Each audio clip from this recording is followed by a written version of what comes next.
most of society right now is just swimming in bullshit. They're drowning, actually. Drowning. Yeah, swimming would be surviving, right? They haven't even learned to float on their back so their nose is out of the bullshit. Like, why live in a space where you're just creating a lie, gift wrapped in denial with a bow that says, I'm fine?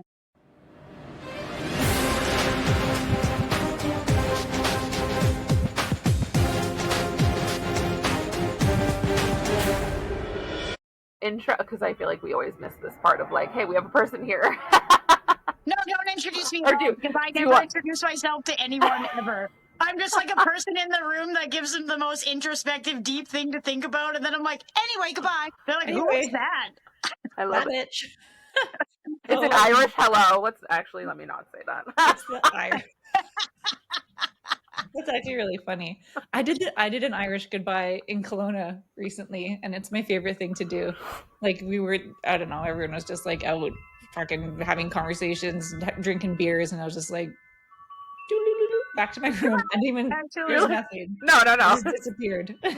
Just silent. Like, people, where are you? If I'm in social situations, it's like the George Carlin thing where he's like, I sense I've gone too far. I'll leave now. Like, I don't think about surface things. I'm in like the deep undercrust of every thought you ever had. So like, you want to talk about the worst thing that ever happened to you? This resonates. You're right. Tell me your dramas and your trauma. By the way, you can't give me enough information, and I have every minute of my day cleared for this all the time. Yeah. So if I were to introduce Cassandra, it would be, this woman wants to know every single detail about every single thing. Always. On the planet. Always. You cannot give me enough information. If you think it's too much, it's still not enough. Yeah. She wants the backstory for the backstory for the backstory. Mm-hmm. Yeah. Go right down to your great-great-grandparents. I got time. Yeah. So I was just informing her that the last conversation we had was about the amount of suffering that we as humans are capable of enduring, not only capable, but choose to endure. Yeah. And then what we do with that information once we kind of realize that we're suffering. And Cassandra, in my opinion, has fucking suffered. Still, I'm like laughing at your suffering. Still suffering a little bit. Just a little bit. The regular amount of suffering. What's acceptable for humans. Whatever regular. Yeah, whatever regular amount means. So yeah, I wanted to bring her on, and Cass, I just want you to share your story a little bit. So like from my birth, or tell us we want the depth in which you're inviting. We want to be invited in. We want to be invited into the last 17 years, 18 years now. 18? Cusping on 19. It'll be 19 in January. Yeah. So start there, because the other thing I really wanted this conversation to lead into was recovery, not just from addiction. I mean, not just from injury, but also like things like addiction and just suffering, recovery from suffering in general, and what we do with it. Because I know you and I have had many conversations outside of this podcast on this, and I've had conversations with Amari outside of the podcast on this too. And I just thought it'd be really powerful and profound for our listeners. So essentially, skipping back to 2007, I got backed over by a truck and then ran over by a car like 4 minutes later. Then I woke up a month or so, like I came alive a month or so later in the hospital in like ICU. And so they put me in a medically induced coma that I woke up out of by myself, which is like an odd thing to happen. And then it was like absolutely massive amounts of head trauma, brain injury. I was paralyzed on one whole side of my body. I had to like learn how to walk again, learn how to do all these things in the hospital again. And just honestly, I can only describe it as being completely and totally crushed in every way possible. And also, despite what your medical professionals were telling you was going to be capable, like possible. Oh, yeah. Yeah, no, they were like, oh, whatever you get back in a year will be how you are forever. And I'm like, no, sorry, that's not real. But anyway, okay. And it's really defeating because in many ways, what I'm going through right now is like beyond the medical science that we have. I'm alone in that. Every single thing I've ever gone to, any appointment is like, I actually don't even know how you're alive and or walking, so I don't know how to help you. I don't know what's going on with this, even though we did all of these tests. Oh, your MRIs are like, we don't know how to interpret it. But here's all of the parts that are injured. This is what we can interpret, but we don't know how any part of these things is possible for you to be as functional as you are right now. And I'm like, oh, cool. Alone again. Awesome. Thank you for always. And it's an incredible amount of, like you said, suffering that you have to go through alone, though. But you get a lot of insight into the psyche of every other person around you. Well, you can get a lot of insight into everybody else's psyche if you have the consciousness to go there. Most people don't. Most people that get stuck in their suffering, and then that's where they remain. That's my point. Like, what was it about your experience or your life or just the way that you are that made you go, no fucking way is this going to be my life? I'm going to overcome all of this. I think just generally, like, who I am has always been that, no, I don't think I will. Dissent person who has never just accepted any sort of rule someone imposed on me or boundary or anything, because I'm like, why? Yeah. I want to know why. And if you can't tell me why, I don't believe anything that you say is the boundary. I don't believe it. I don't just accept control. I don't just accept what you say or tell me I have to do. I know how to play along with the game enough to be like, oh, okay, that was my assignment from you. Pretty surface level, but okay. And go on with everything in my own world, because I think about things, and I always have, in so many levels and so many ways, that if you're just like flipping through one page about me, surface level, telling me, oh, this, and this is your reality. Well, no, it's not. It's a no from me. Thank you. It will always be a no from me. Always. Yeah. Why? Why do you think that it is always a no? Like, what is it that you're in pursuit of? Well, the truth of everything, for one. And reality. People can't give me a definite answer. I try to find it on my own. And I've been, since I was very young, growing up in the 90s, completely unsupervised. I've been in charge of myself and ungovernable for so long that my world is my world. Right. It became the norm. It was what was familiar to you. I've been successfully doing everything for myself for so long, and my I'll do it myself is like that meme where it's like me on my way to bury myself because I'll do it myself, strolling down the street in my own coffin. It's just always been that way for me. Like I've always just, since I was young, been like, no, I'll do it myself. Thank you. End scene. Yeah, end scene. And genuinely, Murray, like, I know what potentially you may be thinking. It's like, this is a trauma response. And while yes, well, no, it is, not at all.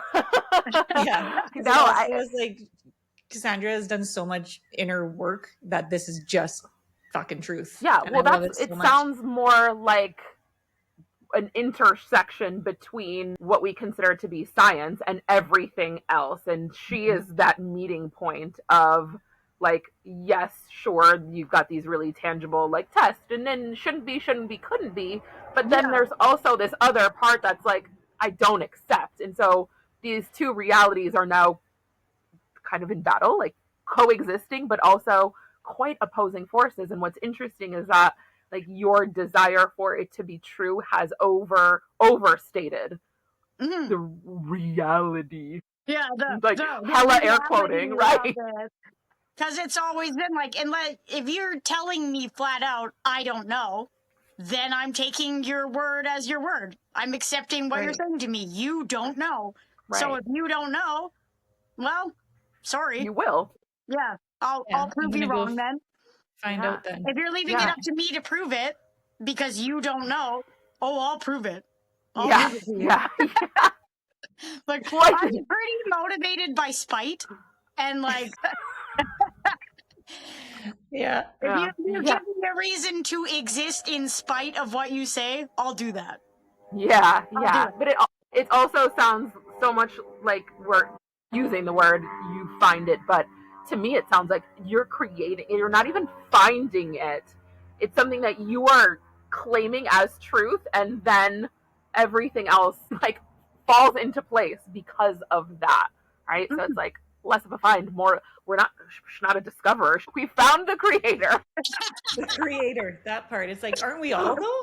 If we give ourselves that sovereignty or agency to be the creator, like we all have that within us, but Absolutely. most of us just choose not to, because it's like, tell me what to do next.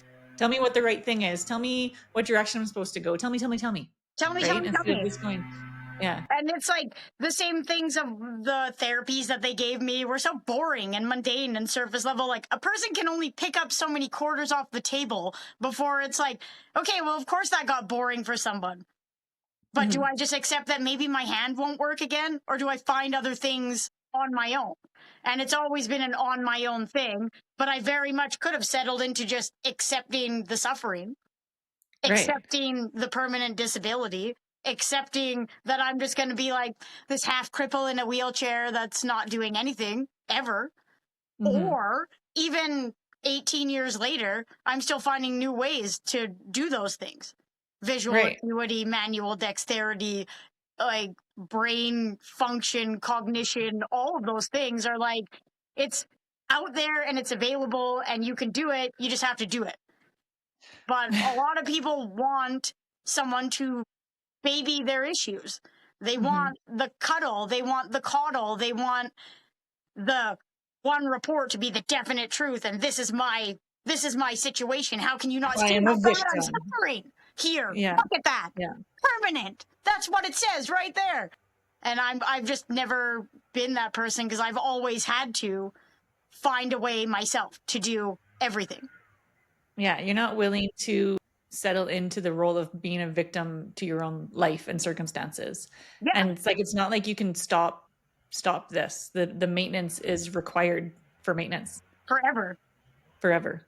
Yeah. for So it's like always. it's just something I admire so much about you, is just the creativity about around it too, and how you find different ways to keep yourself motivated. And I think like that is such a service to humanity, to for people to hear just different ways to think about it, because we all get so stuck so quickly in our victimhood that it's just like, this is life now. Like you said, I'm just in a wheelchair and my hand doesn't work. Like, I Yeah. live as like two people at the same time. The me that wants to just like gut stab myself and bleed out in the kitchen instead of getting up today. And then also the me that does everything anyway. Right. And that's the other part I wanted to talk about, because what we talked about last time was the genuine, I don't know, Mari, how would you put it? You put it more eloquently than I did.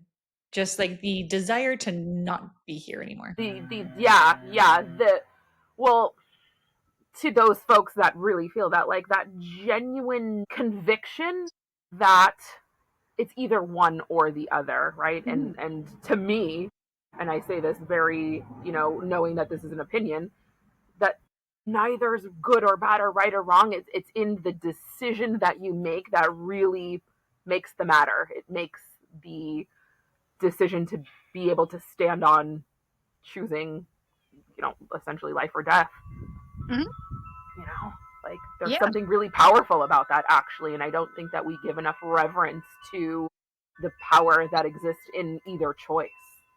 Or existing in the space between those choices.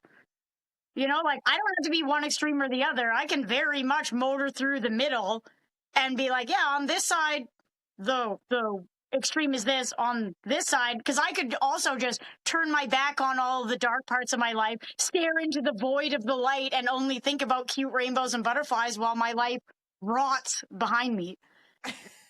And then the rot will catch up to me, the bottom will fall out, and then I'll choose to just die. Yeah. Like, that's a reality. That's an option.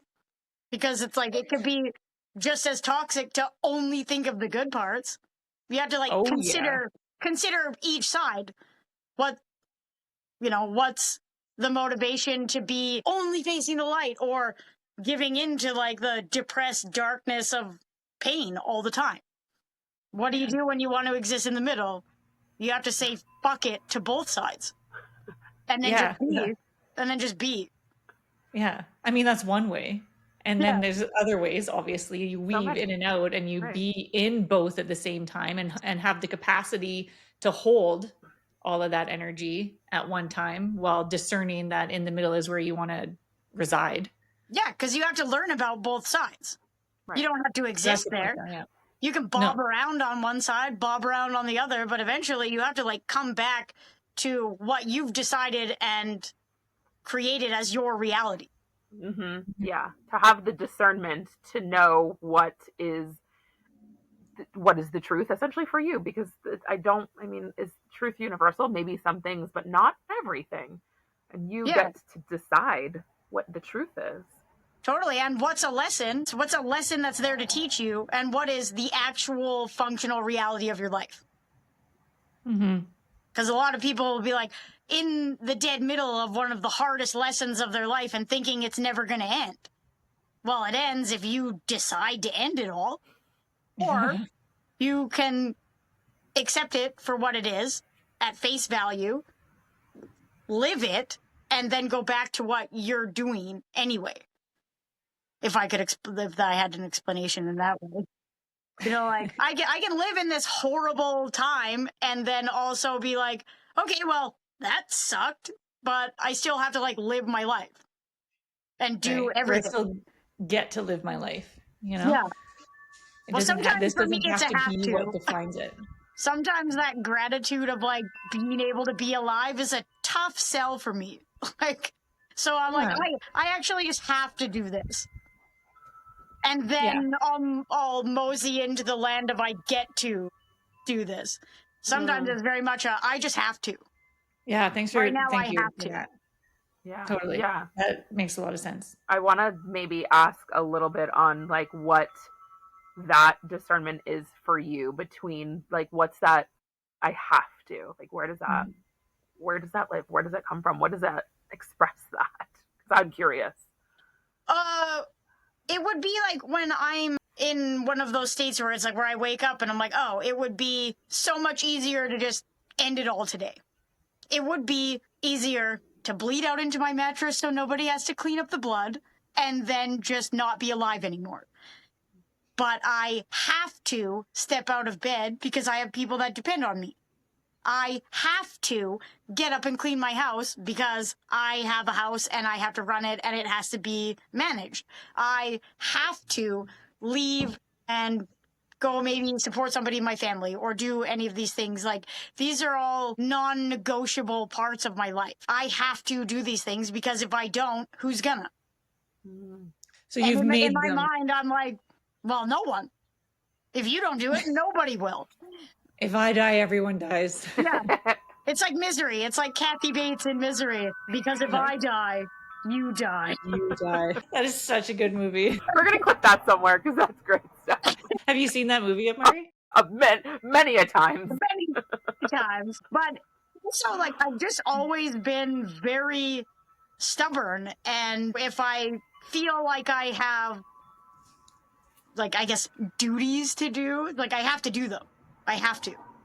It's not complete unless I do it. Sure. And that, I think, is a learned experience, regardless of experiences from other people. It's like we can cultivate this learned experience for ourselves just out of our own empathy and care for other people, right? I don't know where I was going with that. But it also sounds like it's almost like a devotion or a servitude. Yeah, I was thinking the same thing. There's a connected nature. It's also, for me, so many people come to me with, like what they perceive as like devastating problems. Oh my God, this horrible thing is happening. And how do you get through it? And I'm like, honestly, if you want my honest opinion, if I woke up today and I only had one problem to deal with, that would be the best day of my life in 18 years. So what's your issue? I can probably tell you how to fix it in under 15 minutes. You just have to be willing to do it. Choice. essentially. Choice. Choice. Like I've talked to Jill about this before. It's like people put this hierarchy on pain, or like it's like the suffering Olympics. Like, okay, yeah, for sure. What happened to me is the gold medal at the suffering Olympics. But a lot of times, the people who are coming to me right now, you're worse off than I am. You're doing worse than I am. Yeah. You know? Right, because they're not managing their shit. Yeah, and you're doing worse than I am and seeking out my help to have the gold medal winner of the suffering Olympics validate your pain and your problems, and to get a solution because you see me as functional. Where it's like, yeah, that's a nice mask I put on. That's crazy shit going on back here, but I have to do these things in my life.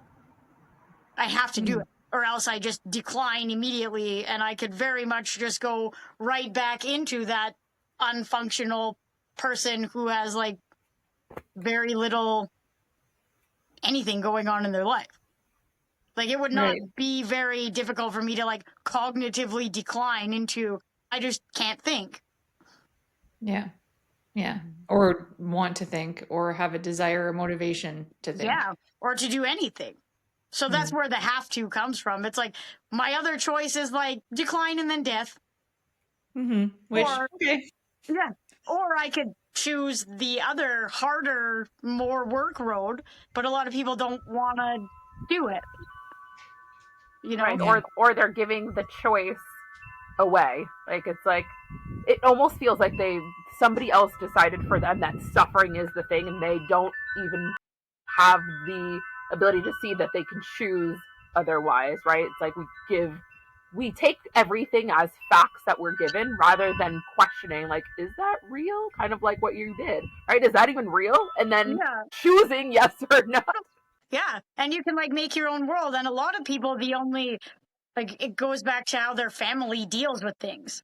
You know, if the only way you got attention when you're young is throwing a fit, or, you know, your parents are really hyper dramatic, you have a lot of family stuff going on, and the only way anyone gave you attention or the validation that you need is throwing a crisis level fit, or being really sad, or, you know, if you got gifts when you're sick and everything. Like, my family was not like that, like, at all. It's always been very logical. Okay, what's the how and the why? How can you fix this? And very analytically deconstructing everything, which is maybe a lack of, you know, what's the word I'm looking for? I don't even have a word for Empathy? it. Yeah. Yeah. But it's not even empathy, because they're like, I understand what you're going through. It's just not the most important thing. You have to figure it out. Yeah, sure. See, I think there's empathy still in that, because it still gives autonomy and choice back to you, where I think what people maybe confuse empathy with is sympathy of like, oh, I have to coddle to your feelings because they're so strong, and oh, woe is you and woe is me. Yeah, woe is us. Like, let's woe together, right? And let's just like ball our faces off together about not even what's really going on. You know? It's like a lack of accountability in your own, like, even if you're choosing the suffering, you're like, well, why do you put on sad songs and cry about other people's life? Like, a lot of people will ask me about my thing, and then I'm like, do you notice how I'm not crying when I tell you this story? Why are you crying at me? Yeah. At me. Yeah, no, yes. You know? Yeah, that part. Why are you crying at me? Or like, even 18 years later, sometimes people will just bring it up out of nowhere. Oh my God, what happened to you was so insane. And I blah, blah, blah, blah, blah, like, want to talk about it. I'm like, for sure. Why don't you bring up the most horrible trauma of my entire life and then talk to me about how it affected you? Why don't we do that today? For sure. Like, yeah, I find that just so interesting. Parking lot, you know, like, it's cool. This is the first time I've run into you in 2 years, and then you just still want to like bring it up and talk to me about it as if this is like a normal thing. Be like, I don't know. So that's like one of the interesting parts of human behavior that I've become accustomed to. It's like, oh, I see. You're ready to rip open the wound of my horrific trauma that's actually long-term and real. But if I even ask you a question about like, hey, so why do you react like that when I ask you a question? That's an issue. I don't get to do that. No, you're offended? Did I offend you? Yeah, I certainly am not getting an answer to that. And how dare you ask that question? You know, right. Well, your purpose was to make them feel better, not to be like seen in this other way. Because that's why they're, you know, it's like they want to feel better, so they bring up your trauma. It's easier to talk about my thing, but that's because I'm a wide open book about it. Always. Yeah. Now, when I ask somebody a direct question, what I want is so much of the truth that it's overwhelming for you to tell me about it. Yeah. Because I know my shit can make you cry. And that's just the stuff from my accident. You want me to like dig deeper into like younger years of my life? Because there's also a bunch of shit in there too. Mm-hmm. So if you ask me, I'll tell you. But what I expect as a reciprocation is that I'm going to get an answer to my questions, and that's going to be the truth. It's not.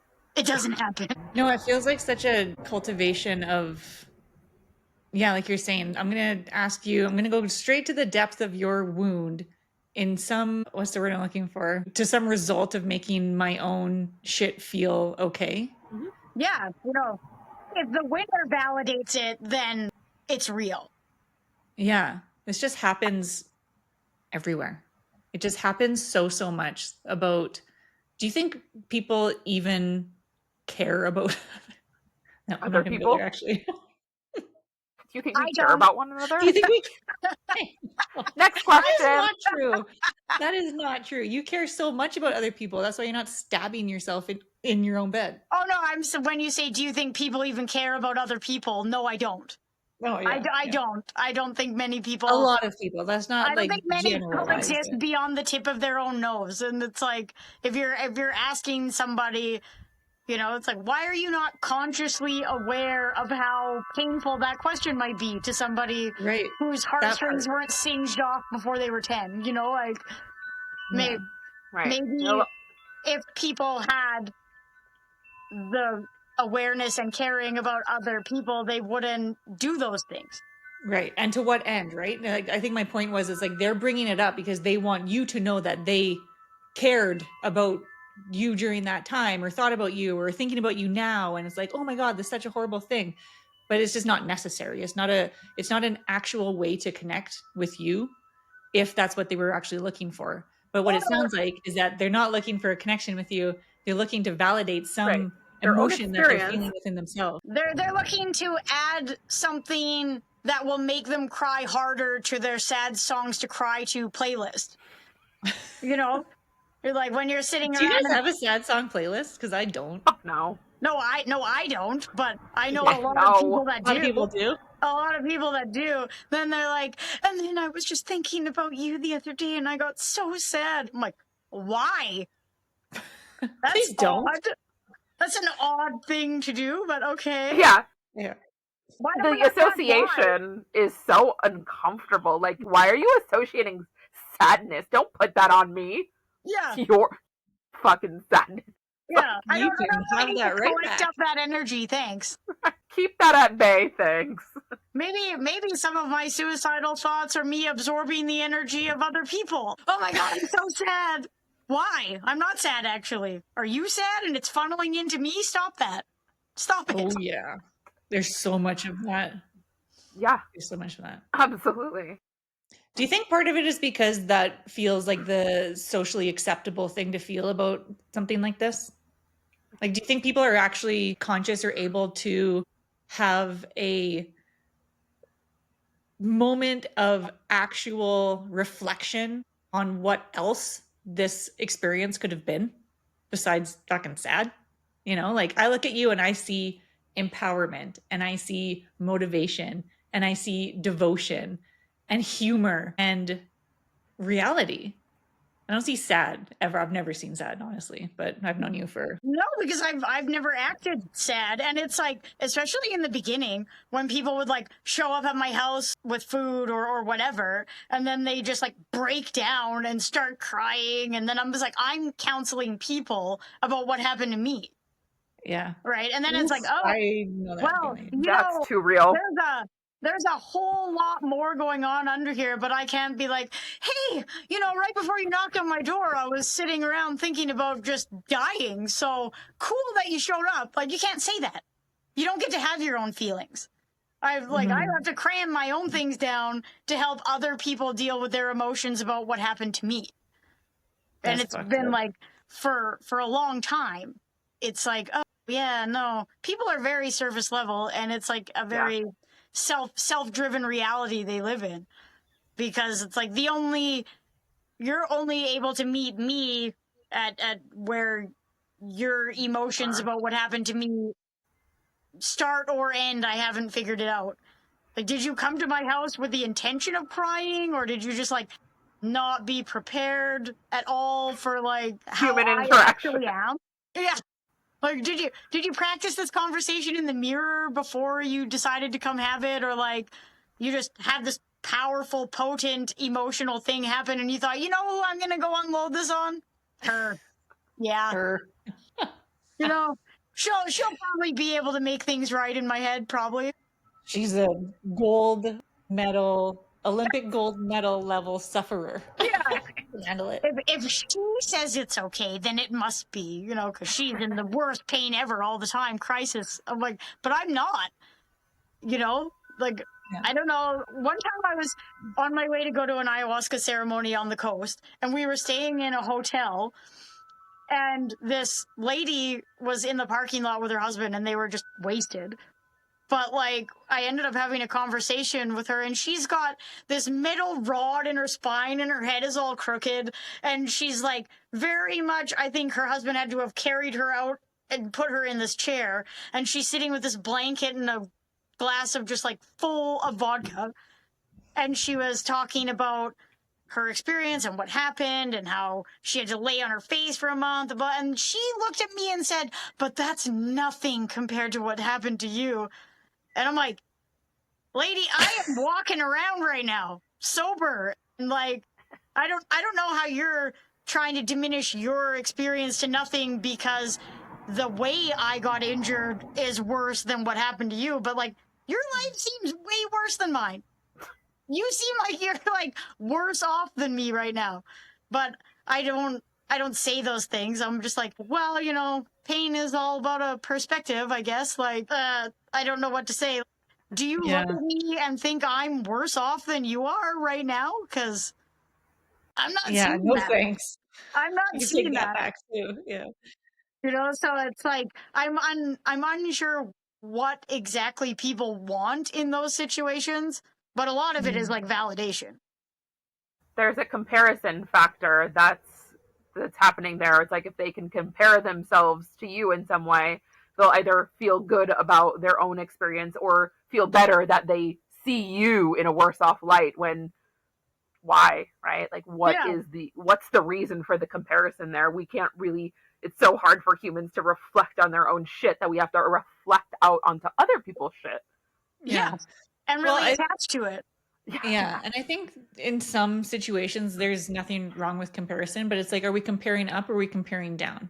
Right? Like, we can look at something and be like, oh, this person has it way better off than I do, so I may as well just give up because I'm never going to fucking be there or whatever, like comparing down. And then there's comparing up where it's like, maybe this woman was like, you have it way worse than, I mean, it doesn't sound like it, but yeah, maybe this woman at all. could have been like, you've had it way worse than me, and therefore I too can show up in the way that I can get sober. You can get sober, I can get sober. Sure. Right. You see? But yeah, and I think in each of those cases, and we can kind of agree that likely that's not what happens in these interactions, because if that were the case, they wouldn't have to express that outwardly at all, right? That can happen on an internal basis. Yeah. Through self-reflection. I think a lot of it too is they just want me to join in with their suffering. Yes. Is what it is. You know, like my suffering is so great and so is yours. And if we join together, we could be super suffering together and it'll be awesome. And I'm like, no, Let's no, start a thank you. suffering club. Yeah. It's like the Babysitters Club, only a whole lot more dysfunctional. Say hello to your friends, suffering club. I'm not in that club. No. Oh, So it's like there's a thing I think that like lives inside of people when they're accepting the suffering, that it's like it just wants to collect more. yeah, I sure. want a part of yours. I want a part of this one. I want to be that too. And then we'll add it all together into this ball of shit we never deal with. And it'll just consume our life. And that'll be our life. Suffering. Always. Okay. And can we talk about the void that you created for a while and then became aware of? Because I find that really fascinating too. And just how that all kind of played into the entire experience of then, well, first recognizing that the void was there and then learning how to coexist with it. Oh, you're talking about like my black hole of a best friend that I forgot I made? Yeah. Yeah. If you want to share, and we can, like, if you're not, we can just move on. Yeah, But well, I just find it like really it fascinating. happened like when I was a kid. It was just like, I won't share all of the reasons why I made this thing, but it was just like this little imaginary friend that I created. The way that I found out about it was I was lucid dreaming, and I went into my own back porch, and this was like I was lucid dreaming like 3 years ago, maybe. I'm unsure of the timeline, but very recently. And I found this little like rotten door in my back porch of my childhood home, and I was like, I wonder what's in there. And I'm like prying it open and come up, and then it was this black thing that's just like sitting in this little brick room by itself. And I like walked in on it, and it was like absolutely not. Wrapped itself around me, shot me up into the sky, and then I woke up, and I was like, what was that thing? What is that? And I'd had some odd experiences leading up to having that dream of where this thing was like becoming relevant in my life. It was like, oh, this black thing that looks like it's just a thing. I don't know what it is. It's coming in my dreams. Sometimes it's like it feels like when I'm awake.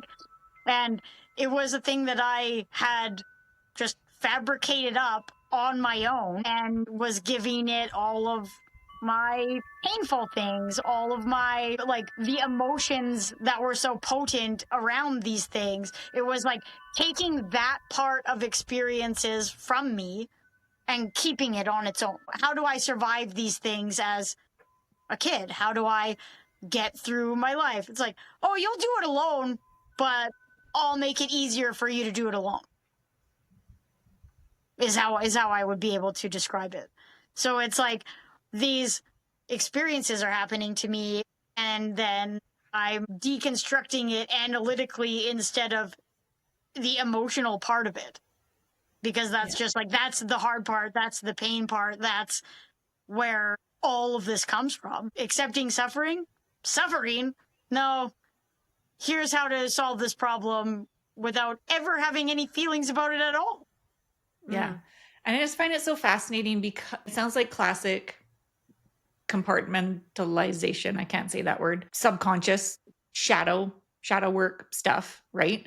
Yeah. And also the way that life just panned out, it feels like that would have been such a necessary component to your actual recovery post incident. Because you know, like without having that mechanism, even though we could sit here and be like, oh, it was such a trauma response and this and that, and pretty much you know, could be. Well, who's to say that the trauma response isn't like in the moment? It was what was required. That's what I'm saying, right? Like move, and then it showed up when it was needed most, and fucking worked. It worked. Well, like that's what I want to know, or maybe is important to see is what was the point that it no longer became the response, right? Right. So now it's 3 years ago, you're having this dream. It's kind of like this invitation to go, is this necessary anymore? Like you're at this point of your life now where you can uncover it potentially. You can. I, and we've talked about it a little bit. For August for you was interesting. Was it August?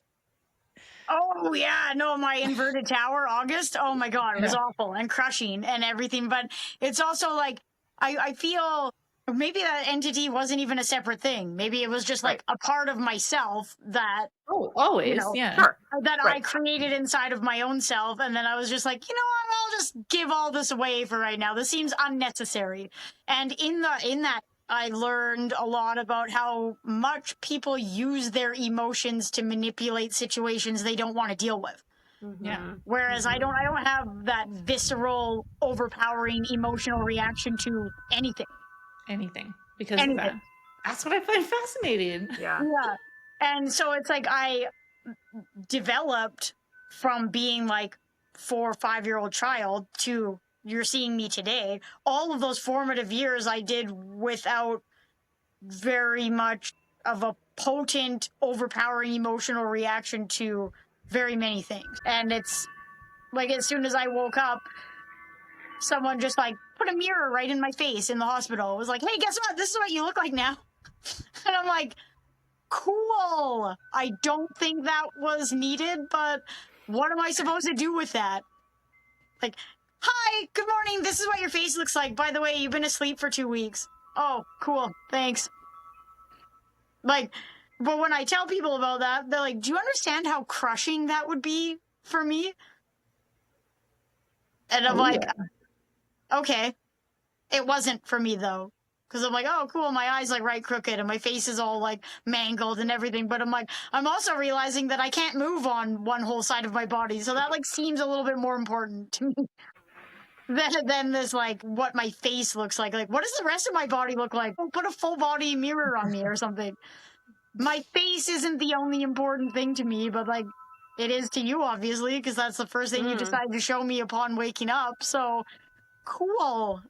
Yeah, see, and this is one of the things I admire about you too, is like you can see other people's projections so clearly.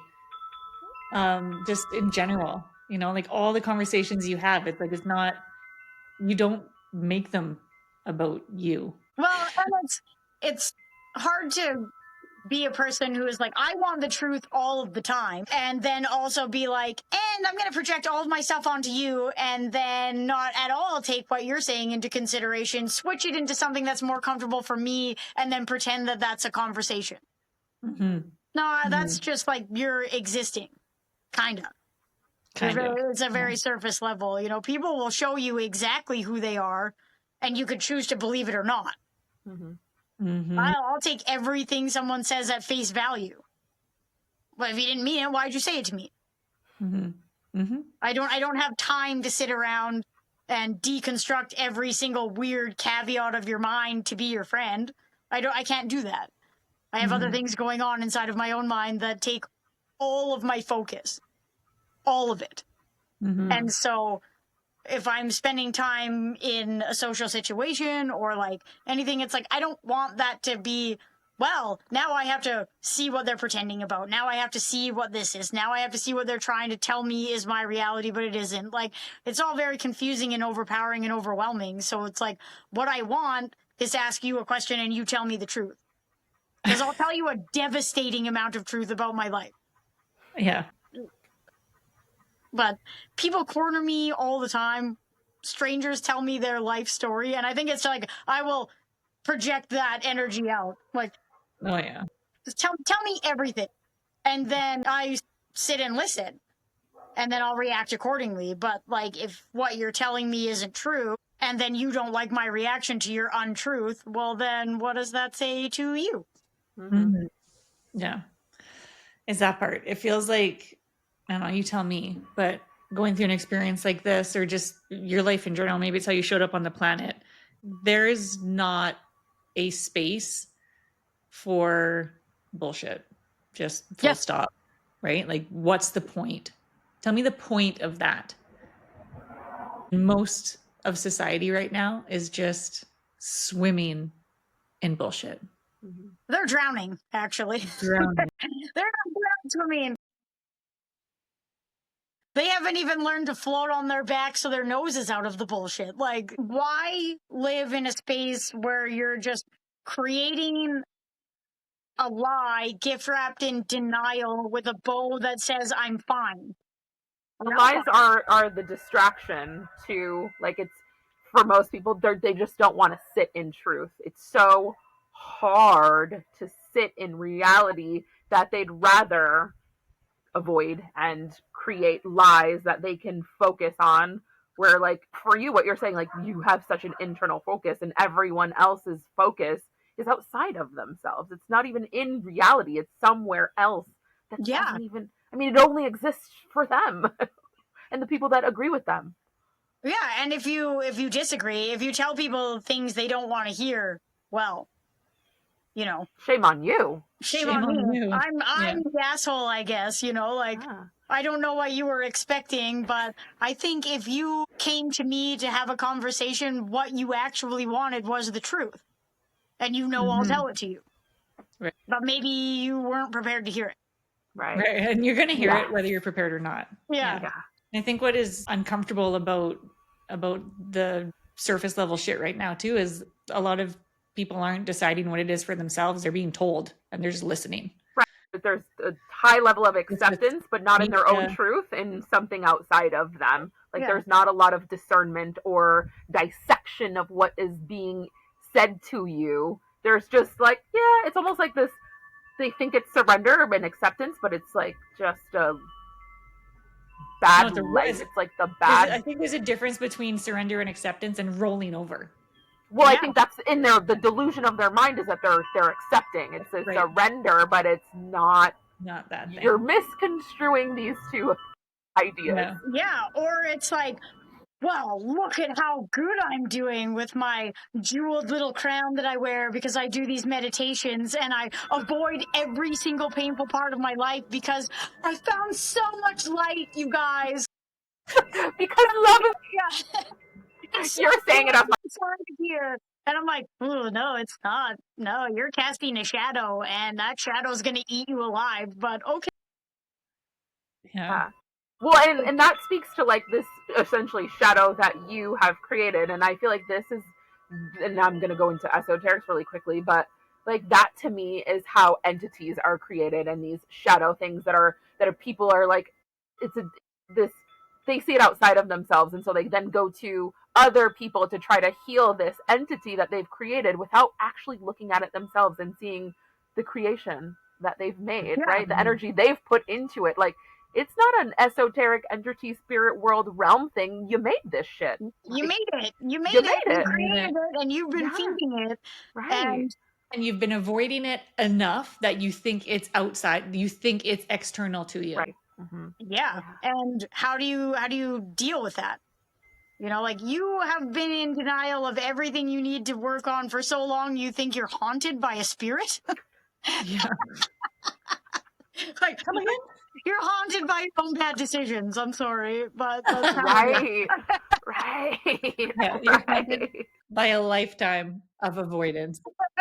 If you bring that up, though, it's like, again, I'm the asshole. And it's like, well, what decisions have you made over the last, say, 8 years even, that led you to this exact point of your life?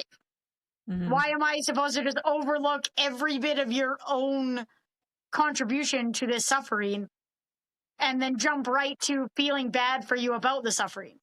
Mm-hmm. Like, what?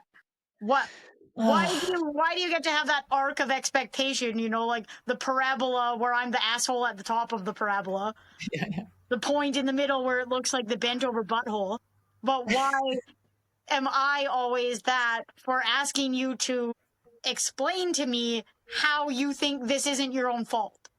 Yeah. Because, you know, like, everything that happened to me, you know, it was partially my own fault. I didn't have to be there. I could have, when my friend ditched me at that ski party, decided to pay $20 to get a taxi to drive me down from Roslyn and go home. What I decided to do instead was stay over at a different friend's house that I hadn't seen in 5 years. And that's the driveway I got ran over in. I could have gone home. I chose not to. Why? To stay and hang out and party some more. And that's my life now. I get to live in that. That part of my decision led to this lifelong situation now I'm dealing with. Because I just didn't want to go home. People are like, oh my God, don't think that way. That's terrible. You couldn't have known. I'm like, of course I couldn't have known. Of course you couldn't have known. That's not the What point. kind of person would I be if I would have known this would have happened and then went anyway? That's Did it anyway. maybe it won't be so bad, you know? Like maybe it'll Give it a shot. maybe it'll be all right. Let's see Or- how much I can suffer. Yeah, let's see how far this hole can really go for me, you know? Like I'm really looking to kick up my suffering. Dealing with my own traumas before that happened is not enough for me. I'd like to nearly die. Thank you. Yeah. Really. That's commitment, Cass, right there. That's It's pure devotion. That's pure devotion. devotion, you know. I guess I'm just more committed to suffering than you are. So That's so funny. And also not funny. I mean, It's pretty both. funny. It's both. It's funny. It can be both at the same time. It can be. It is. Yeah. I was laughing too, just thinking back about the suffering that we endured in gymnastics. The suffering. Oh I'm my saying this God. because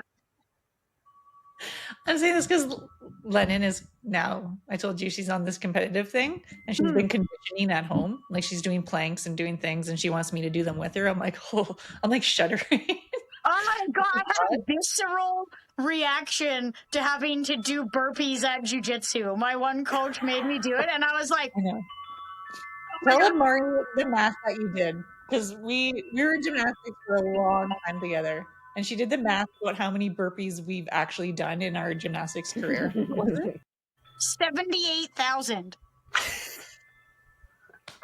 And I'm like, I wonder why I don't want to do And then, burpees. then ever again.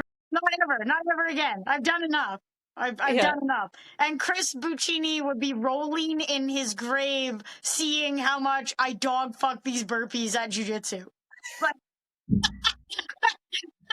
oh my God, I'll do it, but barely. But Because I barely. can get away with it because I'm the only girl in the class. So the things I don't really want to do, I could just be like, well, I'll do it, but I'll half-pass it. And burpees is one of the only ones I do that. Yeah, and last thing I'll say here, we can wrap this up, but it's like you do jujitsu. You made that choice as somebody who is dare I say suffering. Yeah. Well, and it's funny because Walking there'll be the things like path. my hip will crack or some part of my body will make a weird noise, and people are like, "Are you okay?"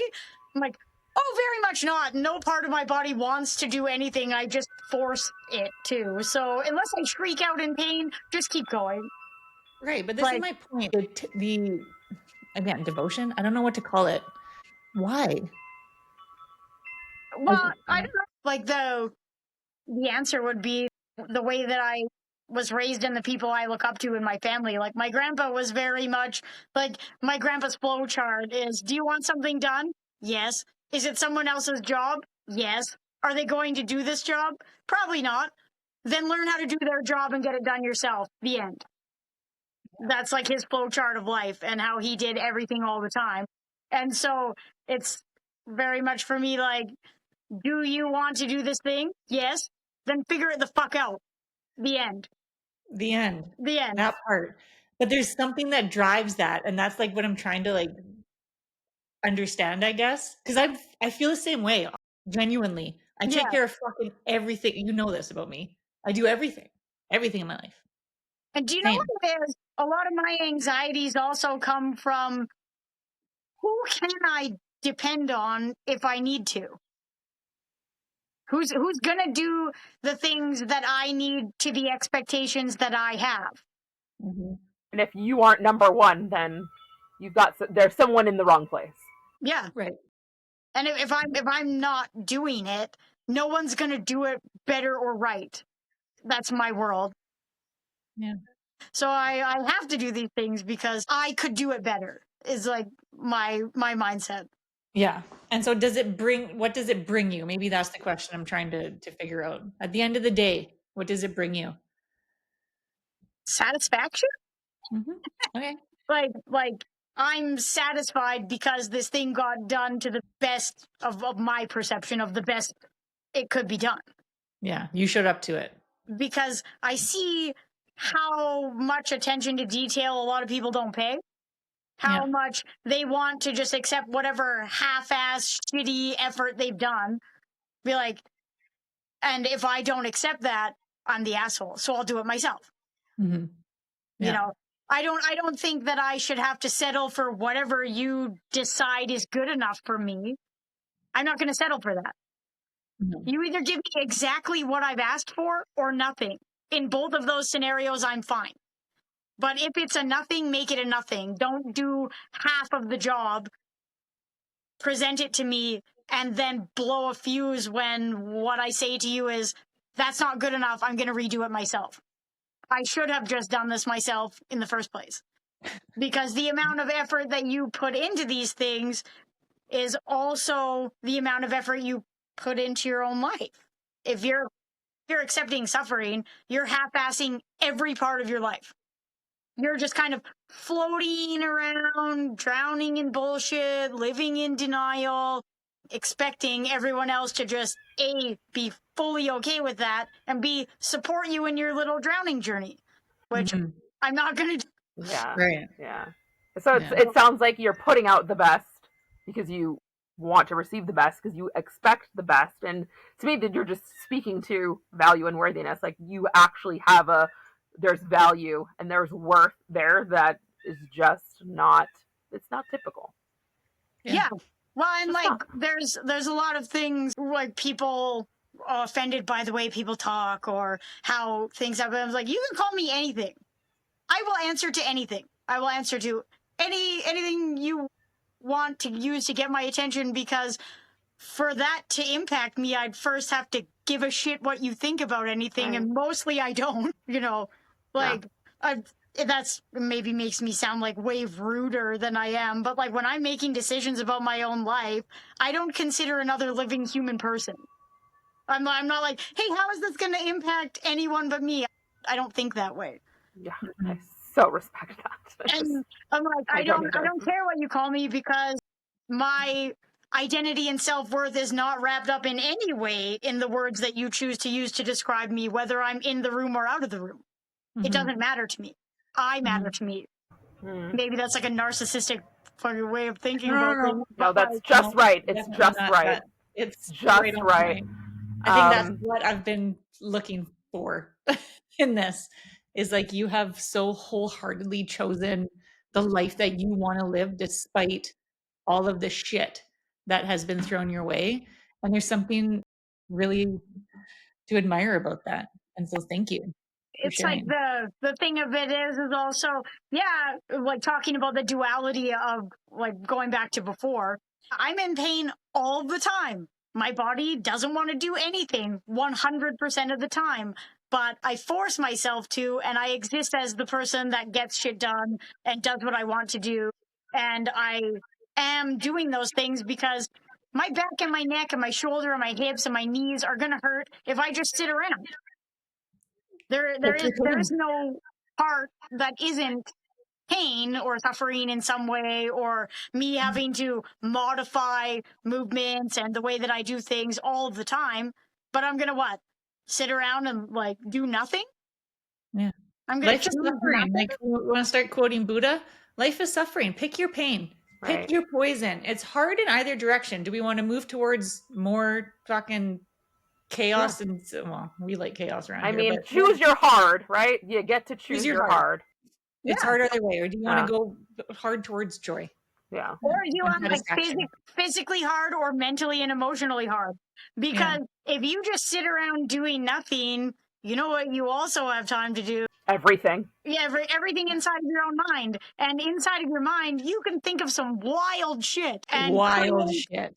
Absolutely insane situations and reactions and things that aren't happening and add on to old things and all everything. Like, as soon as someone else comes into the thing, like, I'm the person that's like, are you sure about that?